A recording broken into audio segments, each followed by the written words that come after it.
there you have it. The BMW M5 has beaten the Porsche Panamera GTS in the quarter mile. And that's not a big surprise considering the BMW has 2 turbochargers, 130 extra horsepower, and a boatload more torque. But let's take a closer look at the drag race. Off the line, the Panamera GTS's superior all-wheel drive traction gives it an advantage over the M5's rear wheels only power delivery. Once the M5 gets traction, it gets ahead of the Porsche by about 60 miles an hour. At the end of the quarter mile, the M5 is nearly 3 car lengths ahead and pulling hard as it crosses the finish line in 12.4 seconds at 114.2 miles per hour. The Porsche completes the quarter mile in 12.7 seconds at 107.2 miles per hour. So the most annoying thing about drag racing the BMW M5 is that it comes with the world's most complex launch control procedure. In fact, I'm not really sure how it works. I know you turn something off and put this in drive and hold it, but luckily my colleague Carlos Lago on his Ignition show went through it step by step. So I'm just going to play that because it's actually pretty handy. Dual clutch automatic, which means we also get launch control. Now here's how it works. Put it in manual mode. Make sure it's on the harshest shift setting. Okay. Turn off stability control. Off. And here's where it gets tricky. You have to apply the brake with your left foot. Okay. Hold the shifter forward, then apply the throttle. Oh, okay, that's not so bad after all. Let's give this a shot. All right, here we go. Oh, nope, that wasn't it. Okay, so we're in manual mode. Okay, here we go. Oh man, this thing launches. The Porsche, on the other hand, is far easier to launch. Hit the Sport Plus button, left foot on the brake, right foot on the gas, and there's your launch control. Sidestep the brake pedal, and you're off.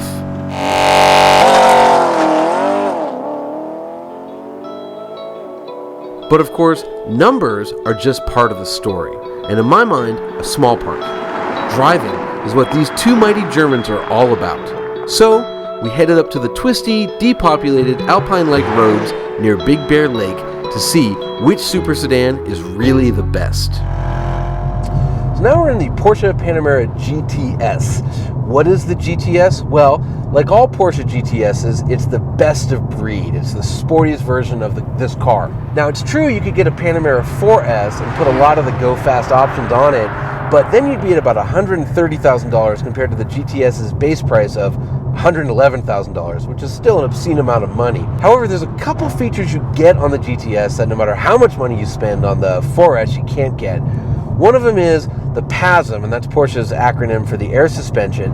It sits 10 millimeters lower in this car than any other Panamera, and when you put it into Sport Plus, it drops an additional 5 millimeters. The other thing that makes the GTS different is the engine. Instead of the 400 horsepower you get in the Panamera 4S, you get the camshafts out of the Turbo S for a total of 430 horsepower. And it sounds so sweet. It's just such a good sounding engine, especially compared to the M5. Now let's move on to the more tangible things, namely handling. This car is so sweet. I mean, we've always loved the Panamera here at Motor Trend, but this GTS just takes it to a whole nother level. It rides so well. Porsche's done such a good job with the air suspension.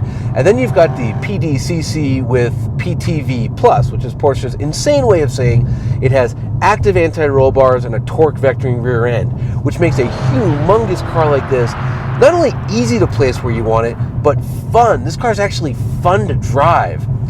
And it's got incredible steering. Now, normally you'd think that an M5, a rear-wheel drive car, would have way better steering than an all-wheel drive car like this Porsche, but it's just not the case. And it's really hard to do good all-wheel drive steering. I mean, off the top of my head, I can think of like Subaru with the WRX and Nissan with the GTR. They do pretty good all-wheel drive steering. But aside from that, really it's Porsche that does it with the 911 Carrera 4S. And then you've got this GTS, which is as good. I mean, this is just a really fun car to drive.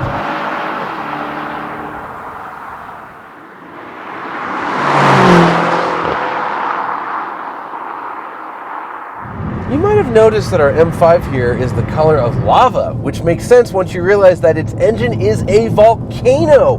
This thing is nuts!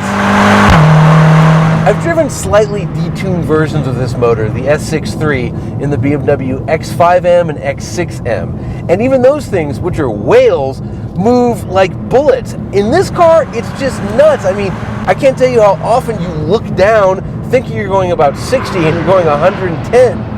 It's crazy. Part of the reason for that, though, is that this car, the 5 Series F10, shares a chassis and suspension components and things like that with the 7 Series and with the Rolls-Royce Ghost. So it's very luxurious, it's also very heavy, and there's a lot of sound deadening. In fact, there's so much that BMW had to pipe in engine noise through the stereo. That's right, they pre-record the engine note at various RPMs and play it through the stereo. And if you floor it, you can kind of hear it, but it's just not very loud. And so you lose the sensation of speed. Sometimes on a long trip, that's okay, but really, I want to hear the car. Back to that engine for a second. It's just so fast. Like, think about it. It makes 560 horsepower. The competition, the AMG, you're talking 518 horsepower. Okay, you pay $7,000 more for the power pack, you get 550. The Cadillac CTS-V, 556. The Porsche Panamera Turbo S, 550. The upcoming Jaguar XF RS, that's going to be 550. And Audi doesn't even have anything in its league. Now, this is a head-to-head, and we need to talk about how this car is better or worse than the Panamera. And I'm going to tell you, I really like this M5 a lot. However, there are a couple things it does worse than the Panamera. The ride isn't nearly as good. The Panamera is running around on air suspension. This has the rear subframe directly bolted to the unibody without any bushing. So it's harsher, which is good, but it also, the back just isn't as composed as the Panamera is when you're going through turns. And speaking of turning, you know, it used to be that M cars were known for their way they turn, their smoothness, the precision, the feel. This, I'm getting a lot of engine vibration piped into the steering wheel, but I'm not getting a lot of actual feedback.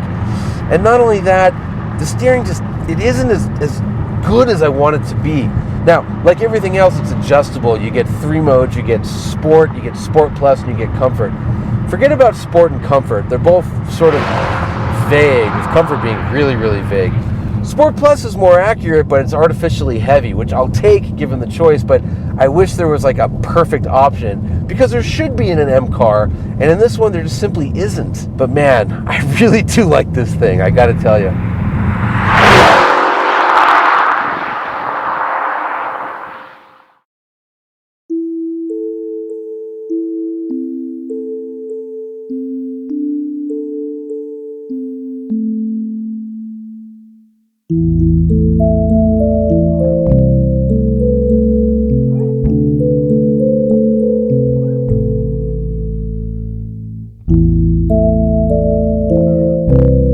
This is a 1972 BMW Bavaria, and it used to be the German idea of a sports sedan. Light, nimble, undercomplicated. Maybe not the fastest thing in a straight line, but you were able to maintain full momentum while going through turns. Things have changed. Both of these bruisers weigh over 4,400 pounds and have more wiring than a suspension bridge. However, only the M5 is made worse by adding complexity. Those familiar with M5s of yesterday, specifically the top-shelf E39 version, will be disappointed at the super sedan's transformation from a chisel to a hammer. A fast hammer, yes, but a blunt instrument all the same. The Panamera GTS, on the other hand, drives smaller than it is. It's much more of a precision instrument.